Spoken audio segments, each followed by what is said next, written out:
place the medical center bought animals for the purpose of experimentation. Some of the protesters say they initially gave their pets to people who said they would give them a good home, then sold them to research. Though Cedars would not comment, some researchers did respond with signs that were posted in the windows of laboratories.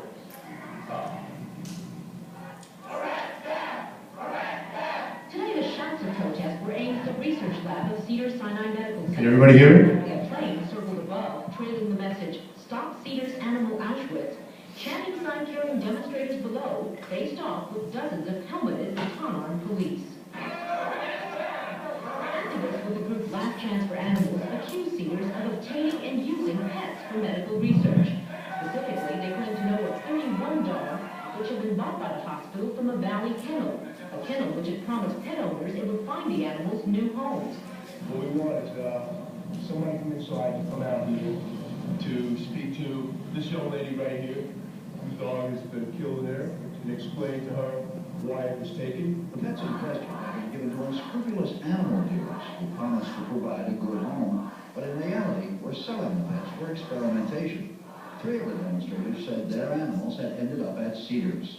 I gave them away to a guy that stated he was living on a farm, that he had 2 horses and a couple of goats, that he was going to give them a good home, that he had just been married, and that his wife wanted a dog. He took both of which and turned around and did this. I don't think that's fair. I don't think it's right.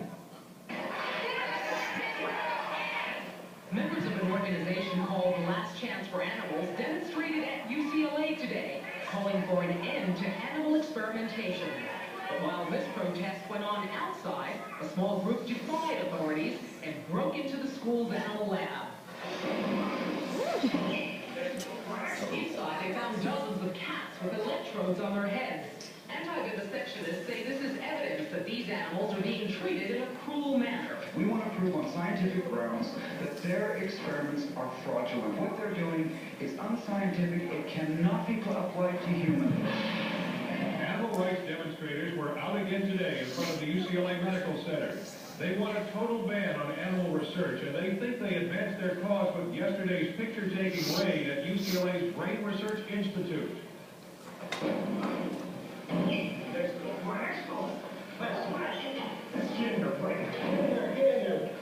This videotape supplied by the protesters got tremendous airplay yesterday, not only on the local news, but on the networks. The cats used in neurological research with implants in their heads for measuring brainwaves made for disturbing viewing and comprised proof, according to the protesters, that animal research is inhumane. 8 protesters were arrested. In the spine, too, if you'll notice in the spine. Today, all the arrestees were free on $2,500 bail. And the worst thing, I think, when leaving was that we could not take these animals out with us. There was no possible way to help them. Okay, that's it.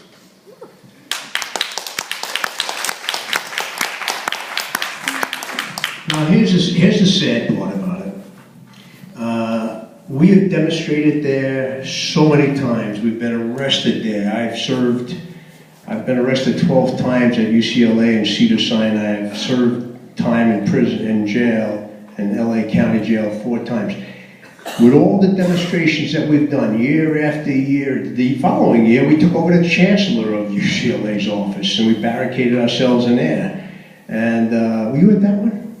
Yeah. Oh yeah, you were at all of them. So we got a lot. Yet UCLA now has new buildings with all research in it. Cedars-Sinai has a building that has 28 times more animals in it than before.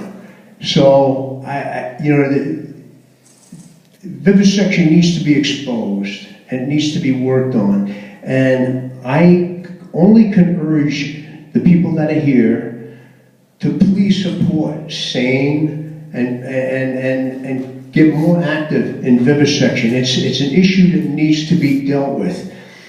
We have gone after, at Last Chance for Animals, we have gone after the source, and that's their dogs and their cats. And we have targeted their Class B dealers. We've put, when we started out, there were 129 Class B dealers. There are only 7 now, and they're smaller ones. So,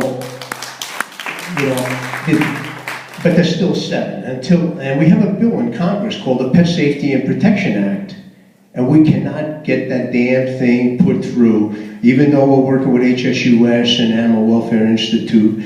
One administration is as bad as the next when it comes to trying to get that damn thing put through. And we have both parties. We have Doyle, I think he's a Republican, and somebody else that's Democrat that support and back the bill. So it goes across aisles.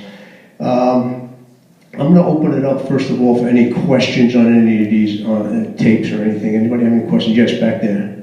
Chris, I applaud the work you're doing, but I'm curious, since you're an officer of a 501c3 nonprofit, and you've had these arrests, have they all been misdemeanors, have some of them been felonies, and has the IRS tried to take away the 501c3 status of your organization because of that?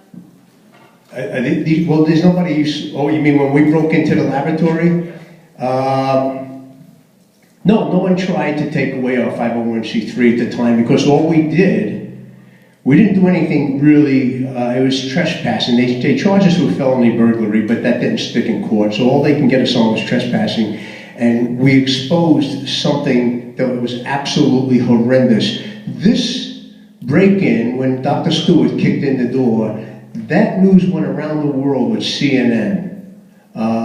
I mean, every place. We were getting calls from Israel, Sweden, Germany, Italy, from all over, Australia. That got covered everywhere. So for them to want to try to come at that point, things are different now too. I mean, the climate's different now, and I'll admit it. But it really caught the feds off guard to see these things constantly exposed. We were exposing it this way and making a major difference. So what do? They come in with laws making it not only a felony, but a federal felony. Now it's a terrorist act, because you have the Animal Enterprise Terrorist Act that makes everything that we've done not only a felony, but a terrorist act. So, to answer your question, times are different, definitely different now. But I say, you know what?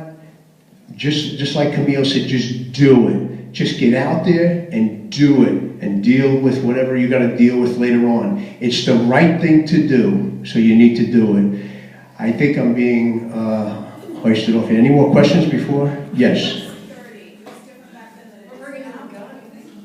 Why can't you? Security. The security things at the establishments that you went into was low. It had to have been. No, it was not low. You got to remember, we had over 400 UCLA police when we broke in there, security and everything else, over 400.